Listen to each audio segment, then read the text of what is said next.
مفيش ميك اب حد يجي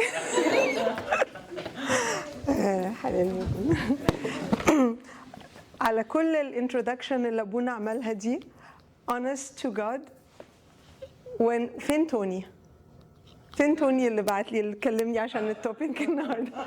So when Tony called me to tell me about tonight's topic, I didn't talk about this before. I know that I am a very emotional person and that all my decisions are based on emotions. But I thought that if the Edge group decided to talk about the impact of emotions on decisions, then this must be very bad. I'm telling you, not the topic. I mean, the facts that we base decisions on emotions. So I started thinking in this direction. I didn't know, honest. I'm being very honest with you. And I thought, what about people who made decisions based on emotions? And the worst one ever, in my opinion, there are many, but the one that I cannot forgive, I mean, it's very hard to reconcile with. I don't know if you guys heard about. Secret is safest. Yeah, but he's cruel, so we can't deal with him. Have you guys? It's not Ashraf. His name is Yeftah. Have you guys heard about Yeftah al-Gil'adi from the Old Testament? So this is an example of someone who made a decision based on emotions solely, and emotions that are not even connected to God in any way, even though the promise he made was for God. So this guy went, like, I will not go to the whole story and how he was an outcast, and then when they needed him, they brought him and they said, please lead us to fight the Ammonites, and he went and fought and conquered. But before he did, he asked God, does anyone know what he said or made a promise? Does anyone know what the promise was? No. Joe, لا مش معقول, I'm relying on you. Listen too well. Yes. I think it was the promise that if he conquered the enemy, Yes. then he will sacrifice someone. Yes, the first person who will come to meet him, he will sacrifice him. And then in the, thank you so much, under the influence of emotion, patriotism, fighting, and all these emotions, he said, I will sacrifice the first person who comes to meet me to God. And this was not a time when human sacrifices were acceptable or anything. So this is an emotion that led to a terrible decision, because if a slave, one of his servants, came and met him and he killed him, it would have been a grave crime. But do you know who came to meet him first when he came home? It was his only daughter. Yeah. So a very, very sad situation. And I know that when we want to think about decisions in our life, no one will go to the extreme of like sacrificing someone, but emotions do me 100% guide my decisions and so on. So I thought I will build it based on making decisions based on emotions is bad, bad, bad. And then I thought of someone who made an emotional decision, and it was perfect to the extent that we talk about her all the time and we honor her. The woman who decided to break her life saving the perfume, which was, as we know, something not like now if I go to Shoppers Drug Mart or whatever and buy a bottle of perfume, or to the Bay even to make it more expensive and break it. This was her life savings.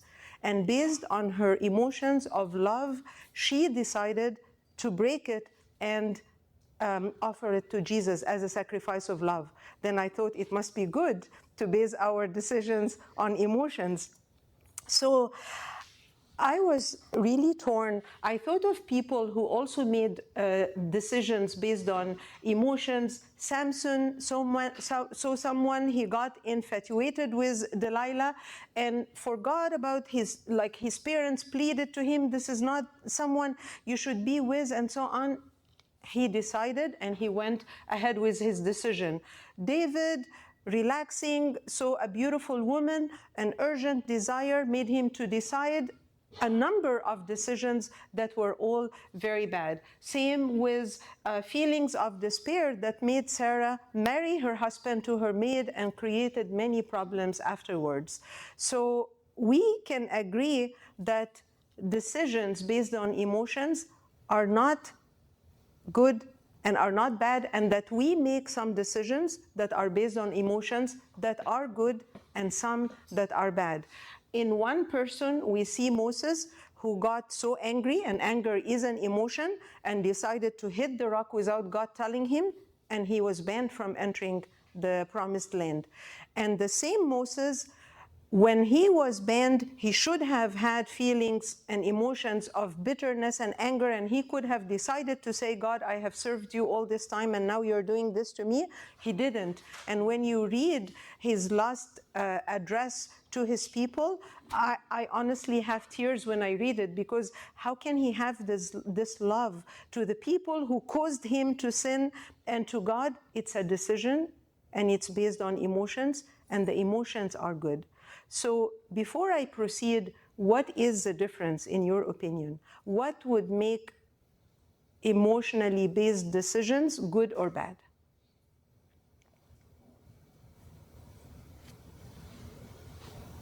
Anyone?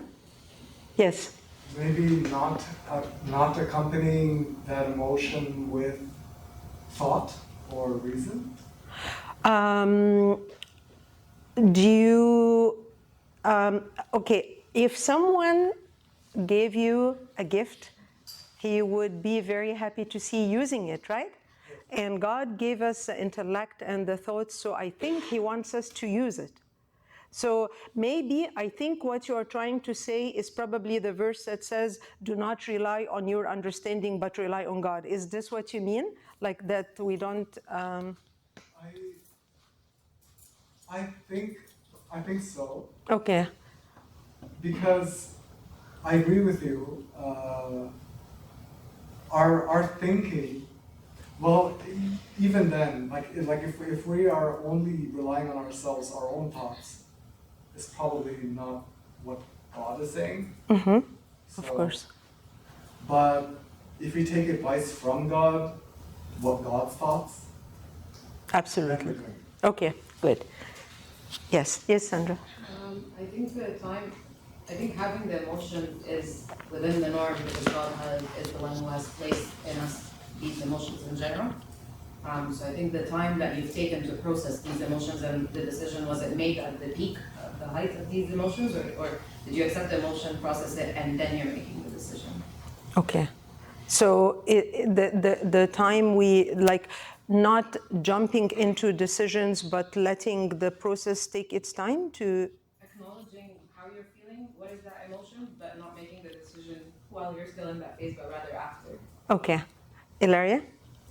So I don't know maybe how to word this, but I think the example, based on the examples you gave, the good was based on humbling oneself. It's a desire that's not an earthly desire, versus the bad was an emotion based on an earthly desire. And it's not really humbling, it's satisfying oneself to do something. Okay, So very based good. on the example, these are kind of... Yeah, okay, thank you. Anything else? Anyone else? I guess emotions have to be done with wisdom. Okay. And how do we get this combination? I guess like from a spiritual father or our friends from advice, reading the Bible or reading a spiritual book. Okay. That's acquiring wisdom. Yeah. Every time I see Joe coming to the room, I know that he will finish my presentation before I start, but it's okay. I forgive you. Magd? So like I think that since we are full of emotions as a human being, so like we try all the time just to go with emotions, especially in our like future decisions, or let's say that decisions that makes your life. So like a lot of people's, like when you hear stories that they met their first woman with the first look, you know, the first love with the first look, and this is emotional based. So I think that emotions is a tough thing to handle as a human being, because like God has inserted these emotions into us, so it's hard for you to process that. But I think that you should pray before any simple decision that you take, and you just try to process all of these decisions that you take, so as you don't be full of decisions that you have to make for tomorrow. Like for example, just before you sleep, just decide what you're gonna wear tomorrow, so you don't waste time on what you're gonna wear. You waste time on other things. So because emotionally, when you try to choose, especially for women, like what color you're gonna wear in the work for tomorrow, it's going to be a hard decision, which will disturb your day maybe.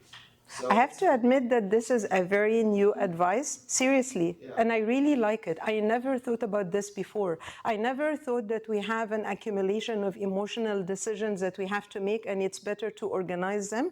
That's an advice that I will take to heart, especially Saturday night when we're going to church the next day. So, not that I care about dressing or anything, but definitely all the things that we discussed are coming together to form the pictures. So basically, to answer the question, is Tony here or not yet? Okay, okay, Tony. Can I talk to you when we're done? So to answer Tony's question, yes, the impact of emotions is massive in our decision making, and they play a big role whether we want it or not. But when I started reading to prepare for the topic, I discovered something that, again, I never thought of before. I discovered from a psychological perspective, and I think also from a Christian perspective, and I agree with it, that we think that our life-changing decisions are what makes us and are the big part of our life. But apparently, they are not. We are an accumulation of, like they said, one research study said that we make at least 75 decisions a day, maybe even more, and that in addition to these, maybe 10 times a day we stop and think, shall I do this or this, work-related, family-related, children, friends, whatever, food-related, but they say that thousands of times a day we make decisions that we are not even aware with. When we roll an eye, when we raise a brow, when we frown, when our body language say that we made a decision already, and we are not even aware of them. And it says that this shifts our thinking from the idea that the important decisions of our life are what make us, to the daily small things. It's a flow of things that make us and makes me and you and every one of us. And they say that it's neurobiologically impossible to build memories or experiences or any learning or decision making without emotions in our life. So we are a spontaneous overflow of experiences and not the big decisions that we have to make, maybe like major decisions that we have to make a couple of times in our life. So they say that we would better focus our attention on making a good kind of person who we are, rather than making a list of criteria that we can use when we need to make big decisions. Okay? These are not my words. I'm learning with you. So where do all these things come from? The Bible tells us, keep your heart with all vigilance, from it flows all the springs of life. So the heart is I don't know why when I was preparing this, I thought the Bible in Arabic talks about God is فاحص الكلى. يعني What does that mean? It means that God examines our kidney, not the heart. Sometimes the Bible refers to the kidney as the heart. But I think I discovered why, because on Monday, my uncle was having an unplanned open heart surgery. And I was sitting in the waiting room, and then when the surgery was done and the surgeon came to tell us that thank God everything went well, he said that taking everything into consideration, having a beating heart without the need for the machine to push blood and the kidney to process it and so on was a miracle. And I thought that for the heart to work in situations like this, you need the kidney to process the blood. So what I was trying to say is that wherever these emotions reside, whether we call it the brain, but it's our emotions, whether we call it the heart, whether we call it the kidney, we know what we're talking about. We know the emotions that shape a lot of actions in our life. As I mentioned, this is not a Christian research. This is two very famous psychologists. They are from Israel. Their name is Daniel Kahneman and Amos Tversky, I think, and they said that it's hard to know how people select a course in life. The big choices we make are practically random. The small choices probably tell us more about who we are. And they are saying that a career choice may not be a choice that you made based on like research and so on. It could be based on the teacher who taught you in high school and it changed the direction of your life.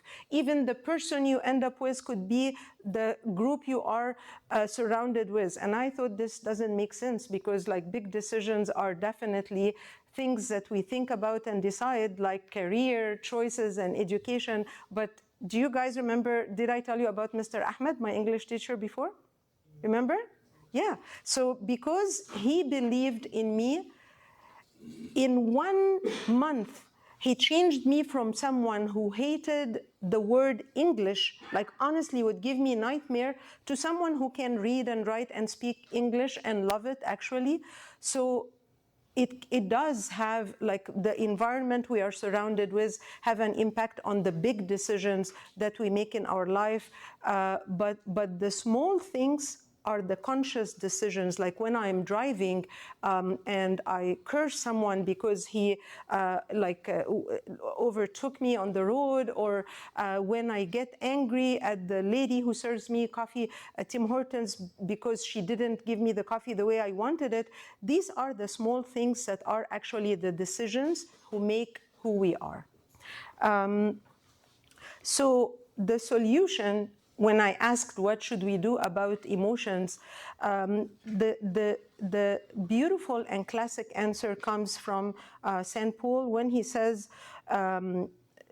how to change, because definitely we saw that emotions are important. And someone like me, I cannot live without emotions.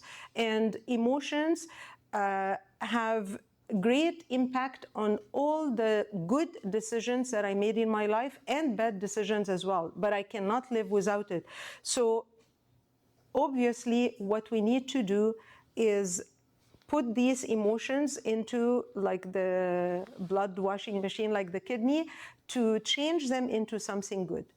And St. Paul says here, and do not be conformed to this world, but be transformed by the renewing of your mind, that you may prove what is that good and acceptable and perfect will of God.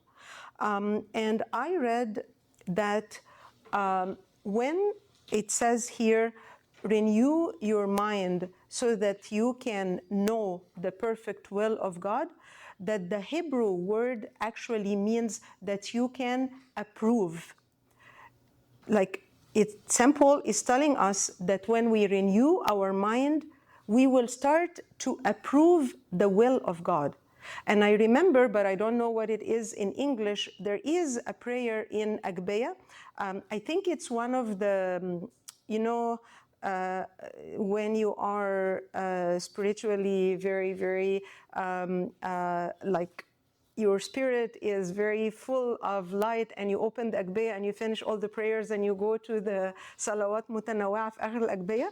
I remember this prayer, but I don't know which one, where it says, ask God, like where we ask God to align my will with yours so that I want what you want. Do you know which one I'm talking about? It's a prayer for guidance. Let your will be my will, let my will Yes. be always your will. Yes, thank you. So I remember this prayer because I love this part, and I thought that this is what St. Paul is saying here. He's saying that when our mind is renewed, we will not need to struggle with our decisions because we will approve, like assess, value, and approve what God is suggesting for us. And in this way, our will align with Him. And now when he is talking about the mind, we will say, but this is an intellectual process. We are talking about thought, not heart and emotion. But we find in another place in Ephesians, he says, be renewed in the spirit of your mind. And when we think of the spirit of your mind, it makes us feel that behind or beyond the mind, there is a spirit, there is a heart, there is more than just thinking, there is something that can bend the heart to be according to God's heart and mind and everything. So being renewed in the spirit is something that doesn't happen overnight. And I'm sure that each one of us today, when you think about your decisions, when you think about the amount of struggle against God that you had to do when you needed to make a decision, and the amount you do now, the curve should definitely be going down. And it's continuing. We are all work in progress. Any questions or comment before we proceed? No? Okay. So I wanted us to look at actual people who had to deal with different emotions that we may be dealing with. And I thought that I love the Arabic song, Ayyuha al-Fakhari. If you guys know it, we used to sing it with Abuna Butros in this very same room years ago when we had our St. Anthony Bible study meeting here. And I love this song because every time I struggle with my failures, I think of this song. Do you know the song? It says, like, you are yeah, I'm like the clay in your hands, shape me. And the shaping could hurt and so on, but at the end, my decisions will be perfect and my thoughts and everything. The song doesn't talk about decisions, but I'm saying that this is what happens. So I wanted us to look at someone who the Bible explicitly told us that he suffered from, like Nehemiah. If you remember, he was the cupbearer of the king, and he heard about the terrible state of Jerusalem and the broken walls, and the town is in ruins, and his heart was sad. And we know that he was an emotional person because the Bible told us that he wept, he felt terrified. Even the king noticed that he is not okay, and he started asking him, are you okay, what's wrong? And he felt bad that the king sensed his how terrible he felt, and he started telling him. So he was emotional. But Nehemiah didn't deal with his emotions alone. The Bible tells us that he prayed, and when he prayed and prayed, God started to direct him to the good way to solve the situation that was causing the misery and the pain and everything. And sometimes when we have feelings of sadness, when we hear about a loss in our life, like for Nehemiah, this was a big loss. We can just stay in our like cocoon and not want to do anything, but Nehemiah didn't do this, because I think the word prayer for me is the overarching, like, condition for everything that we need to think about when we think about decisions. So Nehemiah found supernatural strengths because his emotions pushed him to pray, and then the decisions were made. He asked the king for supplies. He asked the king to give him a letter to go and build. He made big decisions, life-changing, not just for him, for everyone. And Nehemiah became one of the reasons why there was a return and a revival for the people.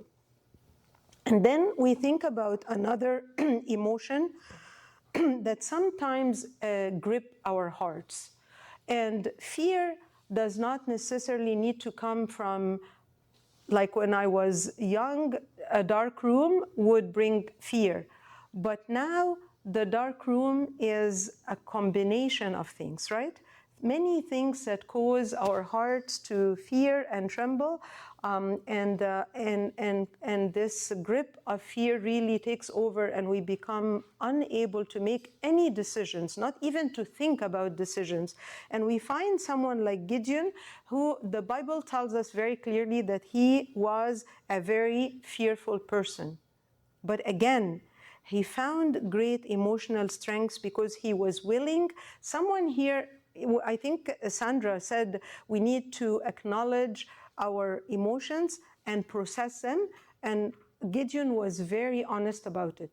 He was very honest about the fact that he felt he was the least, he can do nothing. When the angel came to him, he was actually hiding in a well to threat the wheat so that the enemies will not see him. He was a very fearful person, but he expressed to God his emotions. He said that I'm so scared, I am a fearful person, and so on, and listened to what God told him. And I think it's very important that we acknowledge our emotions and take them as raw as they are to God and say, I'm struggling with this, and no matter how I try, I cannot overcome these feelings. And we then learn through God to harness our fear. So his vulnerability and willingness to open his heart to God and like what I do, cry before God and say, this is my weakness and I can't get rid of these emotions and so on. This is when God comes into the picture. Another thing, another emotion that sometimes hinders our decision making is the inability to change. And I think that the simplest example is COVID 3 years ago, and all the changes that happened. I might have told you when my boss told me, Suzan, you will need to work from home for 2 weeks. At that time, everyone thought it's going to be 2 weeks. I was crying the gardener all the way because I wanted to be at the hospital with my colleagues, and am I now like a non-essential person, like staying at home and so on. But it proved to be one of the best things that happened, and my work is still going on, not affected or anything. But our inability to accept change sometimes can make us unable to make any decisions in our lives, and we stop where we are and we can't move forward because we say, I can't take this change. I remember even once, like a silly example, Ashraf and I went like on a vacation to a resort, and we thought, or I thought that because I make the bookings, that our room will be in this section, and they said, sorry, your room is in the other place. And it took some time until Ashraf said, like, we are losing the few precious days we are here because you are upset that the other place would have been better. And believe it or not, by the end, I wrote the room number because I said, if we come here, I want to be in this room. And the view, like watching the church with the bells ringing every day, it became a beautiful memory. But sometimes our emotions, our inability to accept change, new circumstances, new job, new life. Like I'm sure someone like my friends Mariam and Magd must be going through this, coming to Canada from like new things. You probably have issues with accepting change at the beginning. It becomes hard. But if we get stuck, I mention them because I know that they are the opposite. They press forward, like St. Paul says, and do not stop. Thank God. Thank God. So this is another emotion that's paralyzing. Feelings of inadequacy when we have big hurdles. And sometimes our environment, our circumstances, our relationships can make people criticize us a lot, to the extent that we feel we are inadequate, or our circumstances, like this beautiful woman who, not because of any fault, but because she was bleeding for 12 years, she was considered unclean, and she had all these hurdles, physical hurdles. She was weak, bleeding for 12 years. Bleeding for 12 weeks makes you very sick. Imagine 12 years. Spiritual hurdles. She couldn't approach like a prayer place or a temple because of her bleeding. Social and emotional hurdles. She was considered unclean, stay away. Financial hurdles. St. Luke tells us that she spent all her money. So maybe you cannot make decisions when you feel you are in a tough situations like this, and our decisions become crippled. But she made a decision, even though this decision led her to being openly questioned by Jesus in front of everyone, and later on praised for her faith. But sometimes these hurdles can prevent us from making decisions that can help us. But when we remember who we are, years and years ago, with a group that was here, St. Anthony Bible Study Group, we went to Ottawa and Montreal on a trip.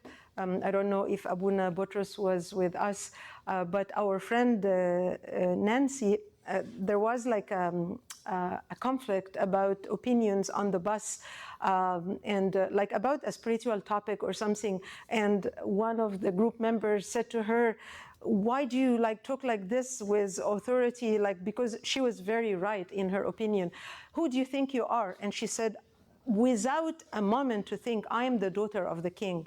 I'm sure this woman had the faith that told her, despite every inadequacy I may physically have, I am the daughter of the king. And she approached, made the decision to approach Jesus and have the life-changing healing that happened to her. And many examples, Joseph, with everything that he went through, a lot of people who face trauma and have emotional consequences cannot make proper decisions because of what they suffered from.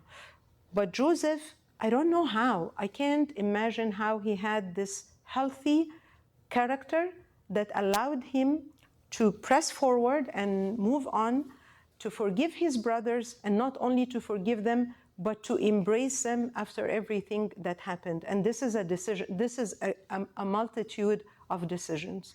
But again, I'm not just giving examples that are out of our reach. I want us to look at how we can, again, another example, Anna, the mother of Samuel, who her heart was broken because she couldn't have a child, and her the wife of her husband, is there a word for Dora in English? I don't know. Aaron? What? Aaron? No, like the wife of her husband. What would she be called in English? In Arabic, we have a word, Dora. her. What? Yeah, because the husband was married to two women. At that time, it was Polygamy. sister-in-law, not sister. Sister wife. Oh, really? Okay, the sister wife, but she made a decision again to take her broken heart, to take her grief and go and talk to God. And this is when the life-changing experience happened, when she met Ali the priest, and he told her, "You will become pregnant." But if she instead went and committed suicide. Instead of going and crying she left them. They were eating.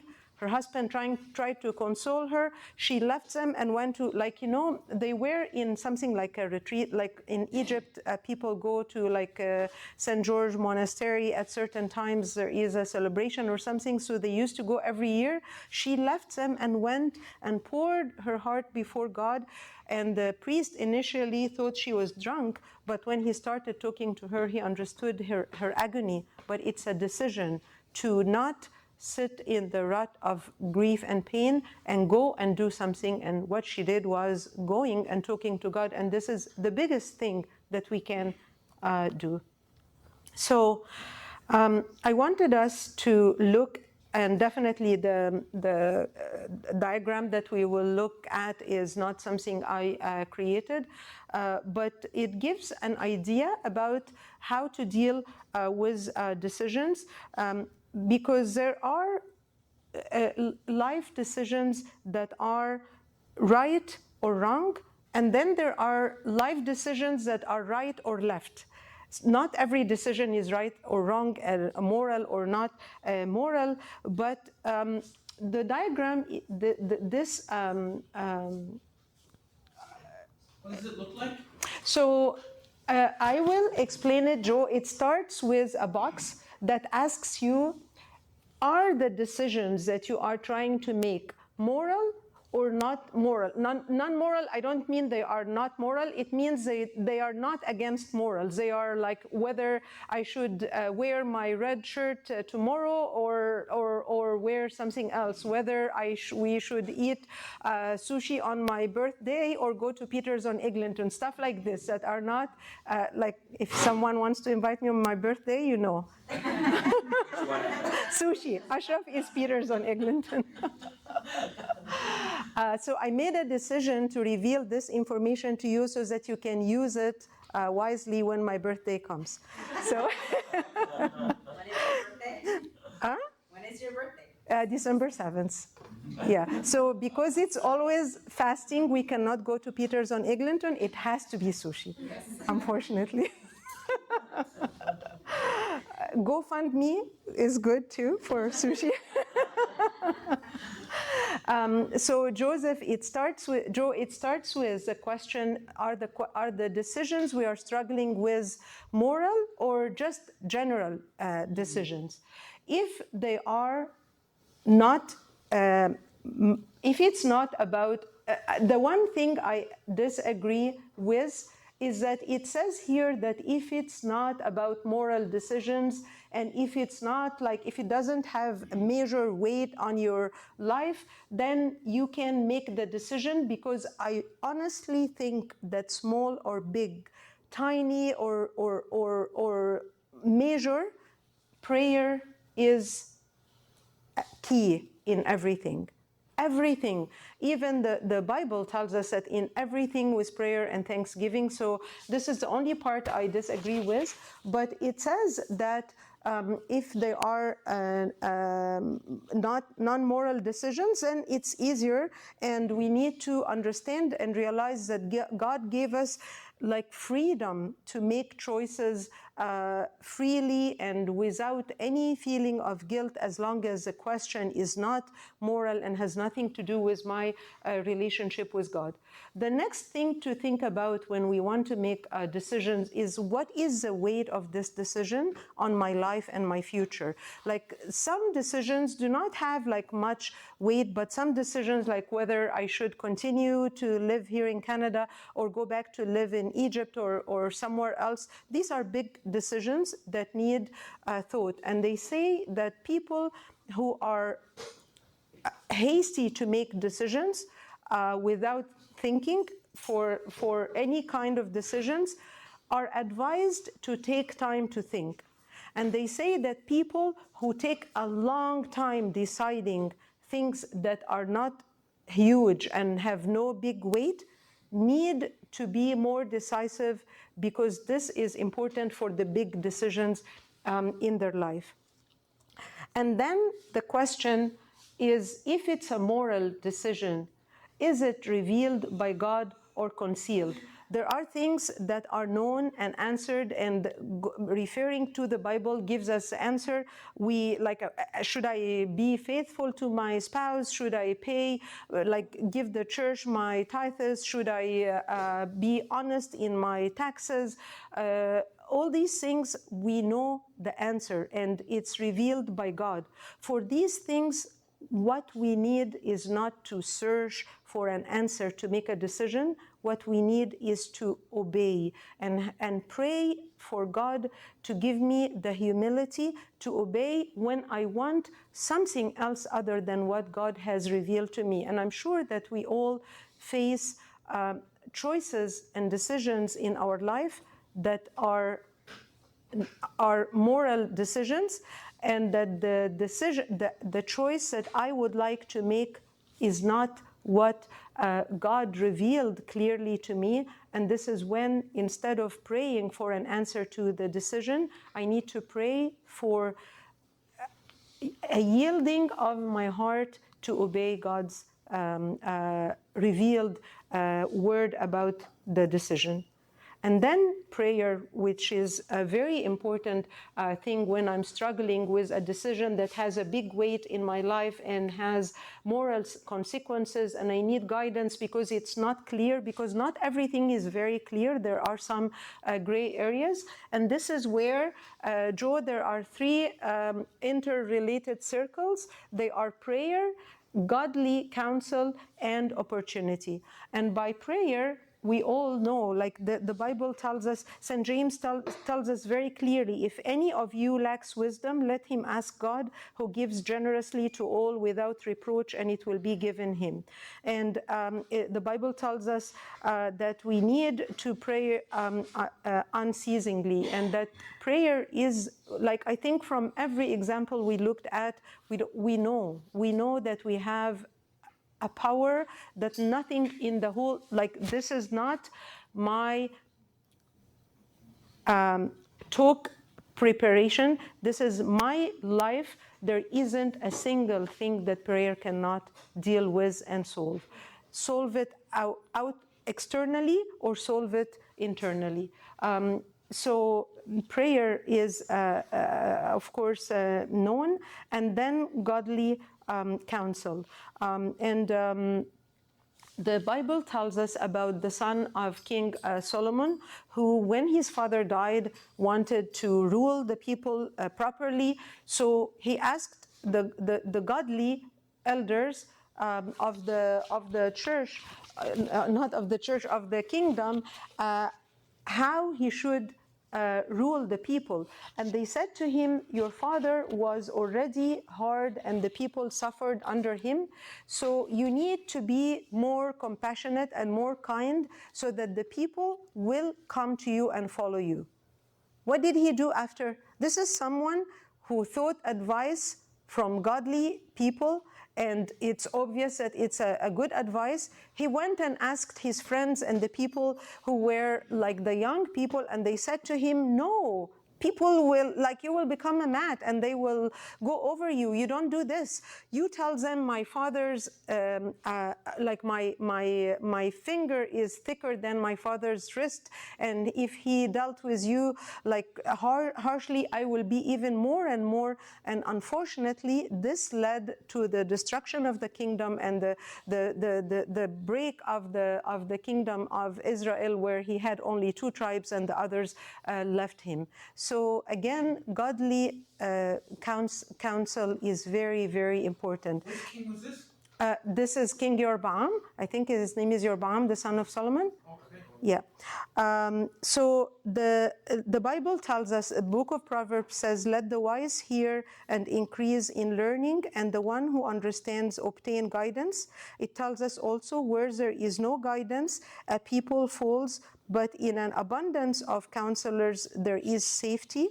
And it also say the way of a fool is right in his own eyes, but a wise man listens to good teaching. And sometimes we may even think that our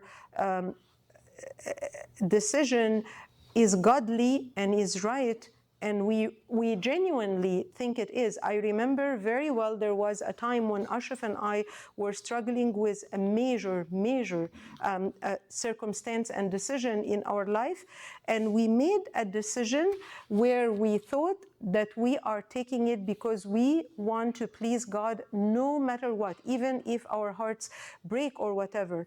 But when we sought counsel, godly counsel, we discovered that what we were doing was so wrong, and they redirected us completely. So when we pray and seek counsel, God starts to work in the third part, which is opportunity. Surprisingly, Amber Rufail was in our church last week, and he mentioned the same points, but he didn't talk about opportunity. He talks about thinking. And he said that we pray, we seek counsel, and we think because God wants us to think and to work our mind, and then he starts guiding us because we thought we used all these steps in our decision making. But opportunities are when God opens a door clearly before us, and he's telling us this is a good way, and you feel peace in your heart about it, and you feel that God, this is a good opportunity to take, and you still feel hesitant. When there is an opportunity, work with God to God shows that there is, puts it in your heart, for example, that you want to marry. Don't then stay alone and not come to places where you will meet godly people like you, where you can have a good environment and so on. So when God puts it in your heart to start missionary service, start learning a language. When God puts it in your heart to change career, start looking for opportunities that open in your way, and so on. So open your heart to the opportunities that God puts in your way. The last thing that I want to end with is that sometimes in our decisions we need to wait on the Lord. And the psalm says, I waited patiently for the Lord to help me, and he turned to me and heard me cry. He lifted me out of the pit of despair, out of the mud and the mire. He set my feet on solid ground and steadied me as I walked along. He has given me a new song to sing, a hymn to praise to our God. Many will see what he has done and be amazed. They will put their trust in the Lord. And I think that this is a good thing to think of when we are faced with big decisions and needing God's help, understanding that the wait is part of the decision-making process. Any comments or questions or anything? Yeah. How do I seek approval of what God says again? What was... So we can think of them as like the steps that when it's a decision that requires discernment, whether it's something that's against God or not, is to read the Bible. And even when Bishop Rufail was talking, the topic was different. It was discerning the will of God. But he said that reading the Bible is not when I have a problem, I open it like a lottery ticket looking for something that fits my situation. It's actually devouring the Bible and having a personal relationship with it, so that when there is a situation, I know by heart what God has. So the Bible, prayer, and seeking counseling and godly advice from people who can have me, who help me, who care about my well-being, and who have God in their heart, so that their advice will not be worldly, but a Christian advice. Thank you. Yes, Sandra. So what happens when, say for example, having decisions with work? I know God is with me, whether in this job, whether in that job. So whatever will pay the bill, allow for savings and some fun, we're good. Yeah. Okay. I tend to, after, God will open up an opportunity. So I'll look at it, I'll be happy with it, I'll go with it, and I was happy already in one place, I'm going to another place, and then I start almost having like that buyer's remorse of, did I make the right decision? So taking the decision, it's not that it was made fast, the whole process was followed, but I still continue to have afterthoughts of, but it's too late already, I'm still okay where I'm at. How do I address that after effect? I think, Abuna, no? I think for me it's the analogy of the GPS, which I live with in my entire life. God knows my heart, and He knows my intentions. And as you mentioned, there is no right or wrong. This is right or left. Where do I go? And there is nothing wrong with it. So God is a Pantocrator, and even if I think that I made the wrong decision after the fact, there is no wrong decisions with God, because it's recalculating and redirecting us in the right direction all the time, and this is where the GPS comes in my life. And we trust that there isn't any place or circumstance that we are put in that is a coincidence. There is a plan and purpose for everything. And it doesn't mean that God plans that I work at this place or this place, or meet this person or eat this food or this food, but it means that even random things are used for His glory as long as my heart is with Him. So when you have this question, say the GPS is calculating, nothing is wrong. I may have taken a longer way to enjoy the scenic route. Do you know how many times we made the wrong turns and ended up, one time we ended up driving inside a pipe in Italy, but it's one of the best memories. So nothing is a waste of time, nothing is, I mean a drainage pipe, by the way. We literally drove, but I'm talking about it now because it brings a smile. So it has nothing to do with Ashraf's driving skill. I mean that I really mean it, that nothing, as long God says, my son, give me your heart and let your eyes observe my ways, and everything else is just anything is good. I have not. I know this sounds crazy. Ashraf was reading or listening to something by Abuna Anthony Messeh called "Whatever God," and I have not read the book, and I have not listened. I don't even know if it was a book or an audio sermon, but I adapted the concept, and I think I know it. And whenever I'm troubled, I say "Whatever God." I know it's good, so don't worry. Does this answer the question? You're welcome. Yes. From my personal experience, I don't think it always has to be like, like you said, always a right or wrong decision. But I feel like God has a louder voice when it comes to a no as an answer, because it's for protection for something.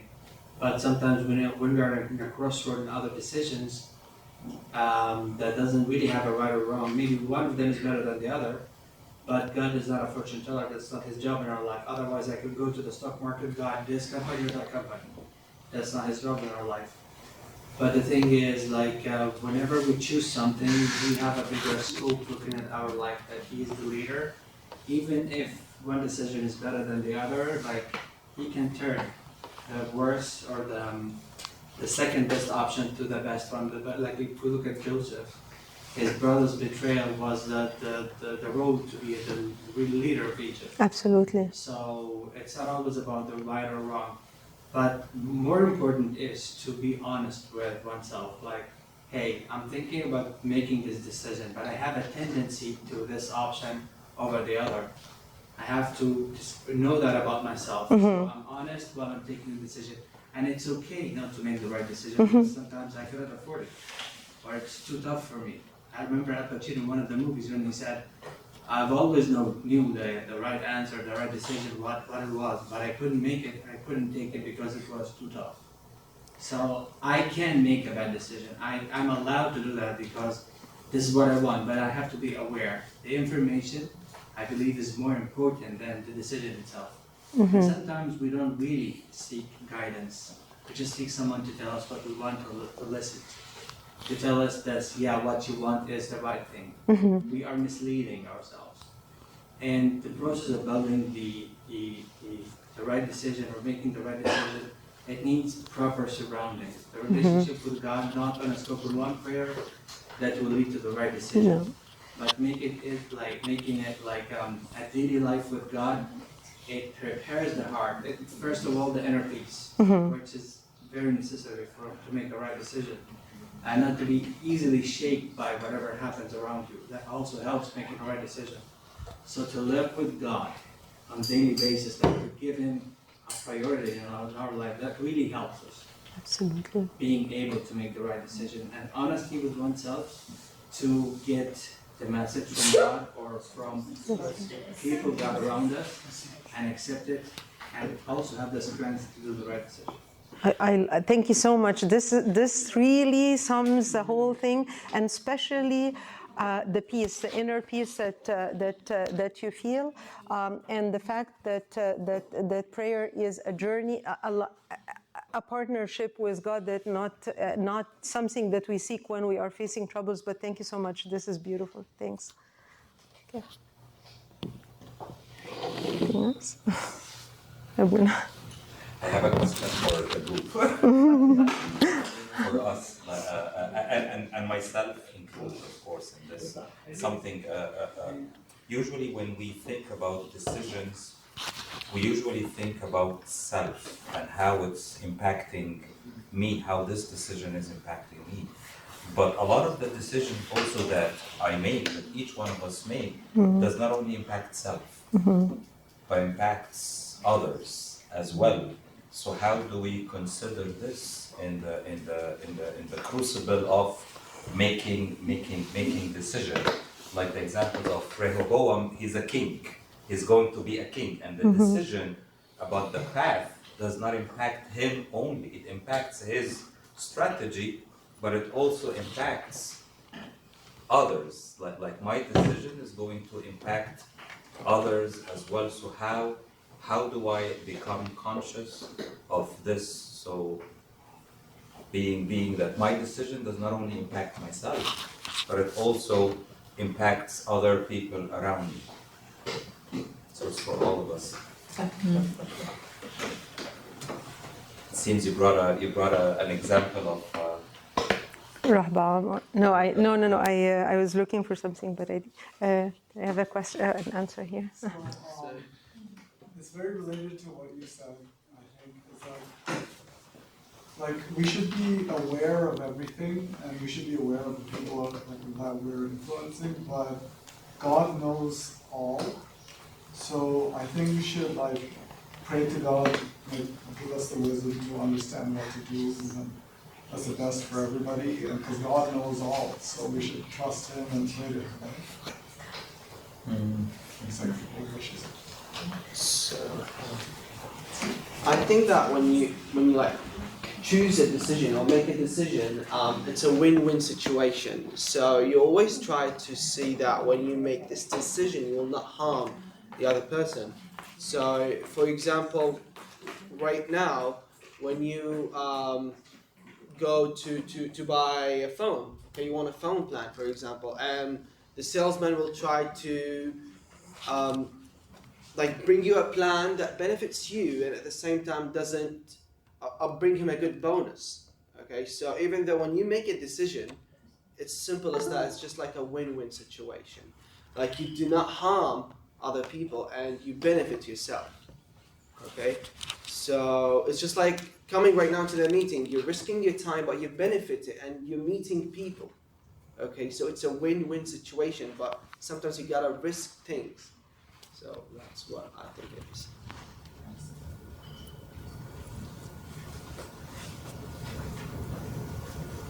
It's actually a good question, because sometimes I feel like religious people, or they call it religious people, that they look like connected to God.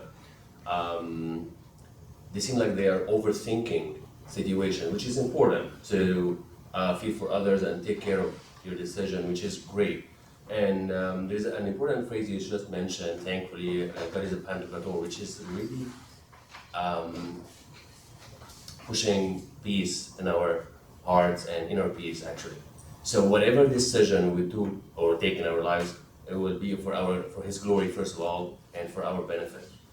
But there is a question: how would we avoid overthinking and at the same time take a decision in a proper time, not a rush in taking a decision, and at the same time overthinking and taking much time and taking a decision for something like it's not even worth all this time to think of. So how do we balance out between overthinking and just taking a decision normally, regularly, every day? Maya. I was just thinking about what you were saying, and I think that we have to understand that there's a balance in life, and that whatever decision we make will ultimately affect another person. Let's say, you know, me and another person are candidates for a job, and they go with the other person. And the other person's decision is that they choose that they're not going to take that job. So that's their decision, it's now impacting me, and it balances out. Even though they don't take that job, it's something that happens for me. But let's say they take that job, then that balance is now back on me, where I don't get what I wanted, you know, so their decision impacted me. So there's always like a good and bad, like for every decision that's being made. Even for like if someone is going into a program at school, you know, they have 10 slots and someone decides not to go for that program, they've now given that slot to someone else who may not have had that opportunity if that other person decided not to take it. So it's all a balance. So our decisions are like impacting other people, whether we know it or not. But I think when we do know, like it's a close kind of decision and you do know that it's impacting other people, the important thing is intent. What is your intent with your decision making? You know, do you know that it's going to hurt others, or are you just trying to do the right thing? Things like that. I think that we also have to consider intent. Maybe it comes to my mind an example of kind of someone who made a decision that impacted himself and others, like from the Bible, is Jonah. If we think about the story of Jonah, like he was faced with probably maybe fear, maybe insecurity. So he decided to run away to protect himself. But while running away to protect himself, he is withholding salvation from multitudes of people. So this is maybe an example of a decision that, and of course probably this is coming from, there are some that pertains to us on a smaller scale, and there are some that pertains to us depending on what is my role or what is my position or what is my God-given position or role to do something, whether it's in a company, whether it is in a ministry. The example of witnessing, for example. So witnessing is a decision. Yeah. How do I witness? How do I choose to not necessarily say you have to follow Jesus, but how do I follow Jesus as an example of witness that impacts others? How do I deal with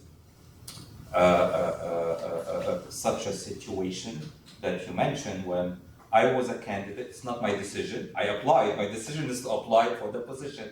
I did not get it. This is not my decision. But my decision is how to react. So there are emotions that come with this, which is maybe disappointment.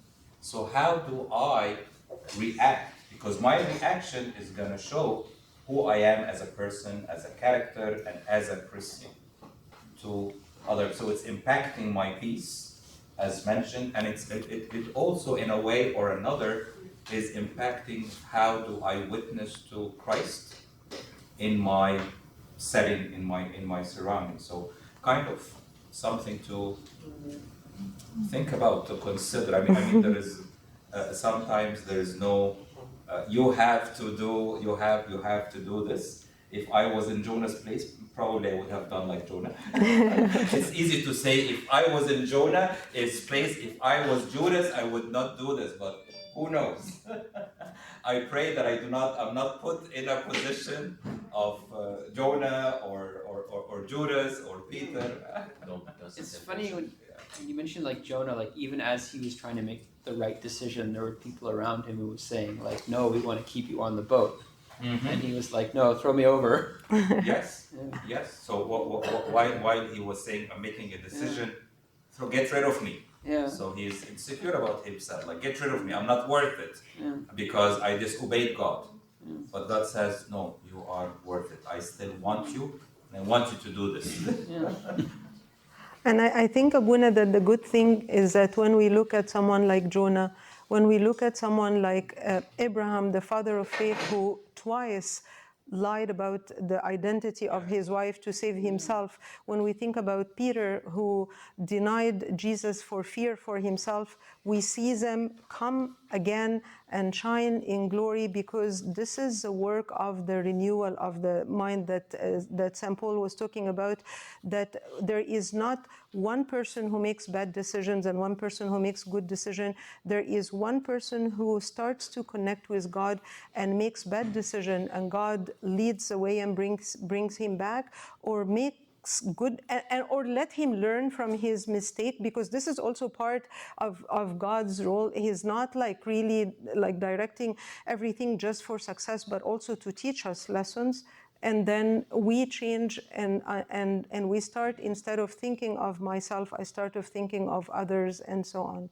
And I think to the question about taking long time or acting quickly, maybe these are more of personal traits that a person can work on, and maybe ask questions to myself. Is it fear that is stopping me from taking the decision?